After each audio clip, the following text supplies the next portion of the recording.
Welcome back to Learn Economia. Today we would be discussing the various aspects of post-Keynesian economics. So if you remember, we have already done a session on post-Keynesian economics. I'll be giving the link of the same in the description box so that you can go and watch that particular video and come back here to ponder into the depth of post-Keynesian economics. Coming to the idea called post-Keynesian economics. This is a school of thought that is actually constructed based on the idea of John Maynard Keynes. So we could find that this person has given his ideas in his famous book, General Theory.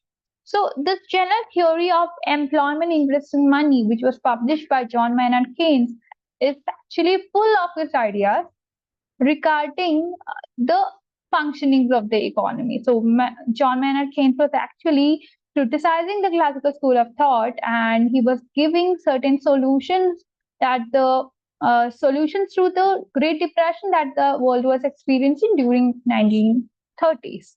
Now, apart from Keynes, what was happening? So, what happened after the contribution made by Keynes? I told you that when it comes to post-Keynesian economics, the basic idea or the origin of the very same concept was the general theory of John Maynard Keynes. But later on, several other economists have also followed Keynesianism or Keynes ideas. For example, if you look at persons like Michael Kalasky and all, these persons also dealt with certain topics that Keynes has taken. So, for example, if you take the concept called effective demand, which deals with the total spending of the economy, so Keynes says that it is a very important determinant of economic performance. And he says that when it comes to economic outcomes, this effective demand plays a very important role. So, by giving you some introduction related to the idea called post-Keynesian economics, let me take you to the details of post-Keynesian economics here.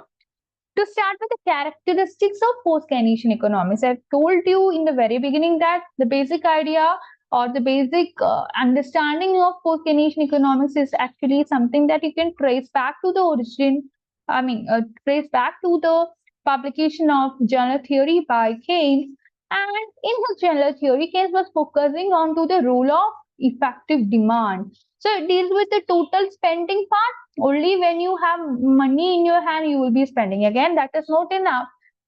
You should have an incentive to spend in the economy, right? So this is what is driving the economic activity in the in all the settings. Whether there is effective demand or not, this is what is very much important. So just by having money in your pocket won't be creating any change, but if you're spending it, definitely that will be driving the economic activity. Also, this post-Keynesian economics was rejecting the neutrality of money. So what does neutrality of money say? It says money is neutral. So this idea was actually criticized by post-Keynesian economics. And if you look at classical school of thought, the classical school of thought always believe in the idea called classical dichotomy. So the kind of difference or the kind of clear-cut separation that you could experience between the real sector and money sector, that was what that was what classical school of thought believed in. And later Keynes was criticizing that. And Keynes told that there is nothing called classical dichotomy actually, and you cannot actually find a clear-cut separation between real sector and money sector. Keynes was actually able to establish a connection between the real sector and money sector. And again, coming to the post-Keynesian economics, it was focusing on to the real world complexities. It was focusing on to the imperfections in the real world. Why? Because you know that we are talking about something called imperfect competition. Whatever prevails in reality is imperfect competition. Okay, so as a result of lack of perfections in the real life economy and the presence of uncertainty and risk in our economy, we will be having to bear some loss in the future. So we have to take all these kinds of things into consideration whenever we go for some investment. So we could find that when we consider this post-Keynesian economics, it's a critical approach to neoclassical economics as well. These economists who have actually supported the post-Keynesian economics, they have advocated for some policies to reduce income inequality. They always said that, or they always argued that we have to use something called fiscal policy and monetary policy so as to deal with income inequality in the economy. Now, coming to the various strands of post-Keynesian economics, and we talk about something called sub-schools of post-Keynesian economics. So it encompasses various sub-schools. So, for example, we do have a Cambridge School of Robinson, John Robinson. Then we do have the Straffian School of Straffa, and so on. Apart from this, we are also requiring to deal with the monetary circuit theory, and definitely we will be discussing this concept in detail in the coming sessions of today's video as well. So what we could find here is that when we consider these various aspects of post-Keynesian economics, or when we consider the various sub-schools of post-Keynesian economics, these sub-schools itself had some differences over their viewpoints on issues like the role of money, distribution of income, dynamics of capitalist economies, and so on. Now, taking you to the principles of effective demand and the labor market. So what does it mean by effective demand? It deals with the total spending, the total actual spending in the economy. So if this is more, what happens? It implies that more demand is being created in the economy, and as a set of people, or as a group of people who have given so much of importance to the principle of effective demand, the post-Keynesian economists, they believe that if there is any fluctuations in effective demand, that will lead to fluctuations in the economy. So it will lead to fluctuations in output, it will lead to fluctuations in employment, and altogether it affects the different aspects of the economy. So the underlying idea here is demand. If there is any problem in effective demand, that will influence the entire economy. And also the school of thought was highlighting the issues such as wage rigidity, bargaining power, involuntary unemployment, etc., as far as this labor market is concerned. Now, moving on to something called employment and unemployment context. So what is it all about, the ideas given by post-Keynesian economics over this? We could find that this set of people who supported Keynes' ideas later on, they believe that unemployment is actually a persistent issue. So this is something very common, especially in capitalist economies. Especially in capitalist economies, this is very, very prominent. So why this happens? It happens due to various factors. So there have been a variety of factors contributing to this unemployment. So there would be insufficient demand, there would be wage rigidities, imperfect information, imperfect competition and all happening in the economy. And for the very same reason, these people, they said that there is a requirement for full employment. So what is it all about full employment? This means we have to focus on minimum wastage or less wastage of resources. And for this, what to be made? For this, we have to go for something called fiscal policy, monetary policy, and so on. Now, coming to consumption theory. Always, this post-Keynesian economics was focusing on to the determinants of consumption. So what are the determinants of consumption? Means we are talking about the factors affecting consumption. The factors affecting consumption. Okay. So there are many factors that influence consumption. For example, your income. If we know that consumption is a function of income, right? And if consumption needs to have a change, income can induce some change over this. So if income increases, consumption too will be increasing. So, but by a lesser amount, as per what is told by Keynes. So Keynes' psychological law of consumption tells that.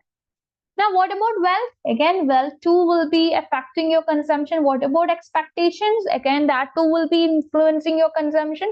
If you expect that prices would be more in future, what do you think is that, okay, I'll actually purchase more items today so that I'll be able to get more items at a comparatively lesser price today. So you will consume more today. So expectations too will be influencing your consumption. If you think that prices will be coming down tomorrow, or if you expect that price is going to come down tomorrow, what do you do? So you will be postponing your consumption. You think that I will, rather than purchasing commodities today, I'll actually buy it tomorrow, because when I consume it tomorrow or when I purchase it tomorrow, I'll be requiring to pay only lesser price in the market. So altogether, we could find that uh, Keynes as well as the post-Keynesian economics, these approaches were actually challenging the traditional view of consumers. So what is the traditional view of consumer? We always assume that these consumers are rational. They are always maximizing their utility, satisfaction, etc. But this might not be happening every time, because in reality, we do have what is called imperfections, because what we have here is called imperfect competition, isn't it? So there exists something called uncertainty, there exists something called role of information. So these aspects were given emphasis by post-Keynesian economics. Now, pricing theory and distribution of income. So why should we be cautious about distribution of income? We have to be cautious because if distribution of income is too much in favor of rich, that will lead to inequality. And at the same time, again, we are dealing with imperfectly competitive market, and for the very same reason, this is not an ideal kind of market structure. So here, post-Keynesian economics was actually focusing on to the way in which income is distributed. So it deals with inequality scenario in the economy. So the way in which income is actually distributed between various economic agents, it might create inequality. So what happens here is that the post-Keynesian economics was criticizing something called a perfect market. Why? Because this perfect market is something not present in reality. This is unrealistic, isn't it? What we have in reality is only imperfections. And also, it was telling about the importance of power dynamics, because that too will be changing economic outcomes. Whatever outcome that we have in the economy, or whatever policy measures that is taken in the economy, all is having some kind of impact on the economy. And also you need to remember that the power changes that we have in our economy too will be influencing the policy changes, and this policy changes further influence the economic functioning. So all these aspects were again taken up by the post-Keynesian economics. Now what about expectation? I was telling about the role of expectations from the very beginning. The expectation plays a very economic role, especially when it comes to decision making. Whether we have to accept or reject a particular situation. What we do here, since future is uncertain, we will go for framing expectations. We go for anticipation here, isn't it? So we know that the information that we have in our economy is incomplete. Why? Because we do have imperfect competition, isn't it? So information is incomplete means we are talking about something called imbalance of information. one person will be having more information and the other person will be having comparatively lesser information. And this will cause one person to gain and the other person to lose. And what is the impact? It will lead to fluctuations in economic activity. And since we are having fluctuations here, it will be affecting stability as well. So it affects stability. In stability of economic activity. That is yet another aspect as far as expectation part is concerned. Now, what about investment theory?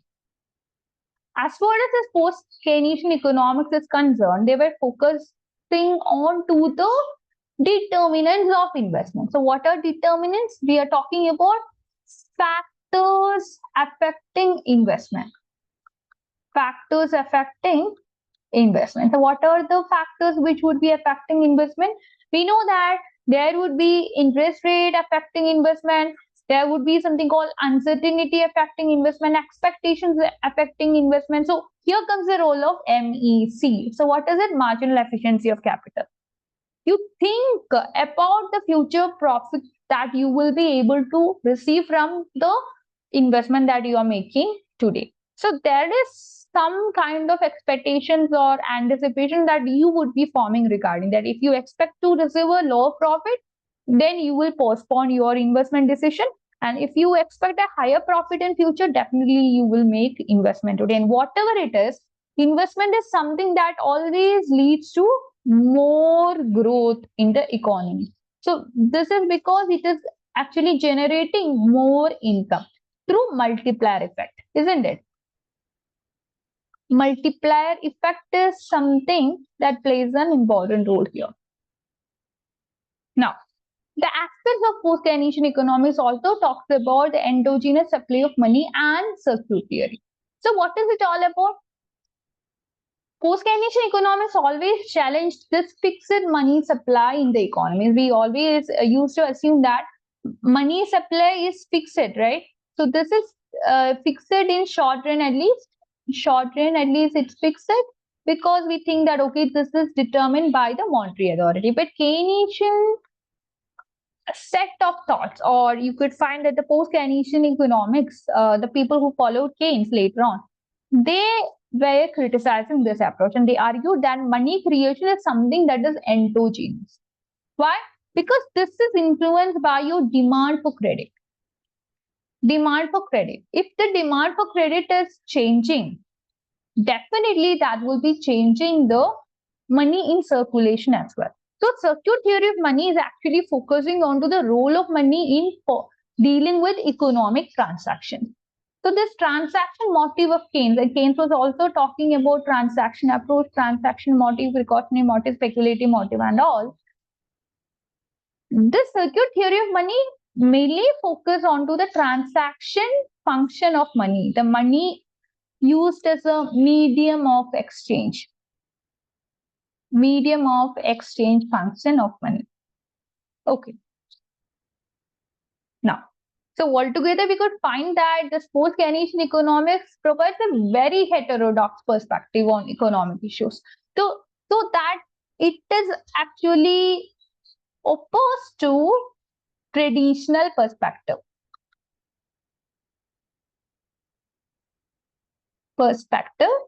So that is why we are calling that it is heterodox. So it is heterodox because it is non-orthodox. It is not orthodox perspective that we follow here.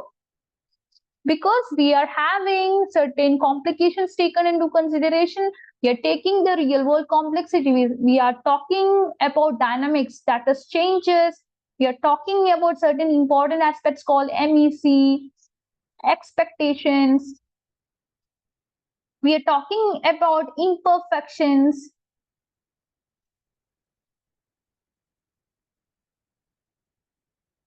Then we talk about something called uncertainty and so on. Fiscal policy, monetary policy, several things. So we are talking about imperfect competition and the complexities that we will be having in imperfect competition. And for the very same reason, we are not talking about some ideal structure. So we are having some heterodox perspective in post-Keynesian economics. So that's it. You can download Learn Economy app to get previous year question papers and answers, free study materials, live as well as recorded classes, free MCQ based weekly tests, and so on. I'll be providing the link of the same in the description box. Also, you can join our free Telegram community. For that, also, I'll be providing the link in the description box. Thank you. As well as you can like, share, and subscribe to our channel for more videos. That's it. Thank you.